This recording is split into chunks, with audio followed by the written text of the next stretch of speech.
Hi, Mark, and welcome to the current Outside Views report on Russia's war of aggression against Ukraine.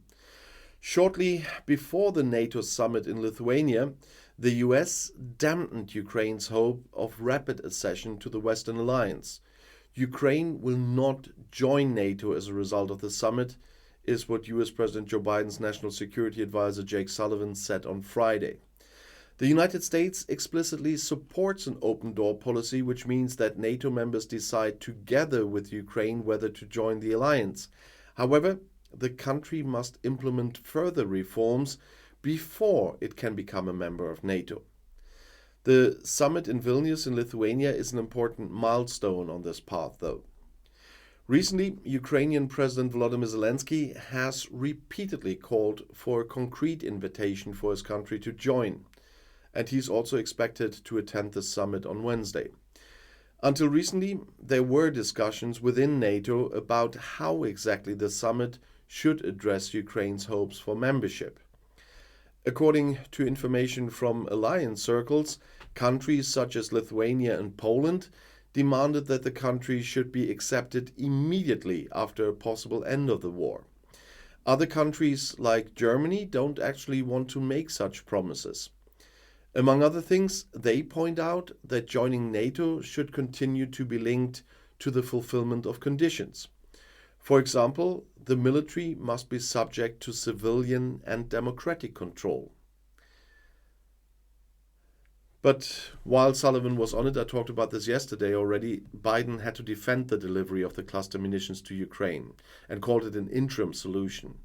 This is an ammunition war, and they are running out of ammo, and we are running low on it, as Biden said in an interview with the CNN.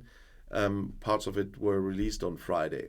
And that's why he finally accepted the Defense Department's recommendations to supply cluster munitions, not permanently, but for a transitional period until the US was again able to produce more of the artillery ammunition they needed.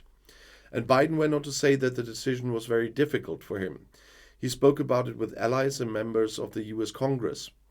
Although the USA is not a signatory of the treaty banning cluster munitions, it took a while before it was convinced to take the step. Biden considers it necessary because Ukraine needs the ammunition for its counteroffensive against Russia. The US government announced shortly before that it would supply Ukraine with those controversial cluster munitions. And not to forget it, in view of the threats from Russia, the 31 NATO members want to spend at least 2% of their gross domestic product, their GDP, on defense in the future. Yeah, we had that talk before, but the German press agency learned this from alliance circles on Friday. The previous goal only stipulated that all allied states approach the benchmark of spending at least 2% of their GDP on defense by 2024. It was adopted at a summit in Wales in 2014. In a joint letter to NATO, the presidents of Lithuania, Poland, and Latvia also expressed their concerns about their developments in neighboring Belarus.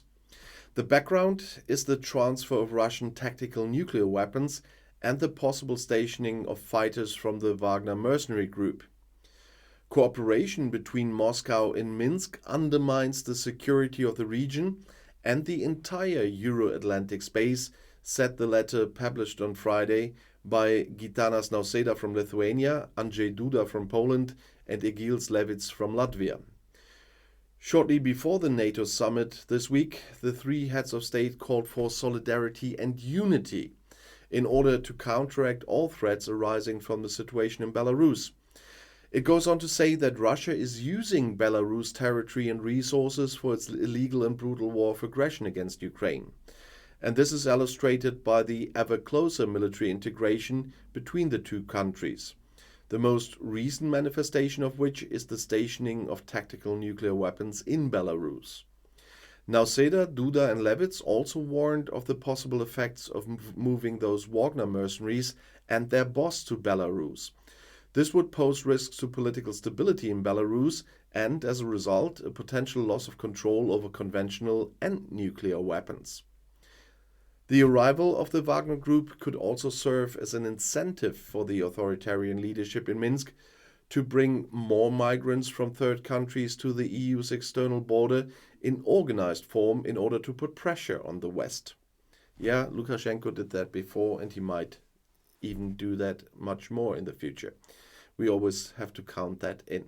And if you are interested in more videos, the next one is already in the end screen. I'll see you there. I'll be back.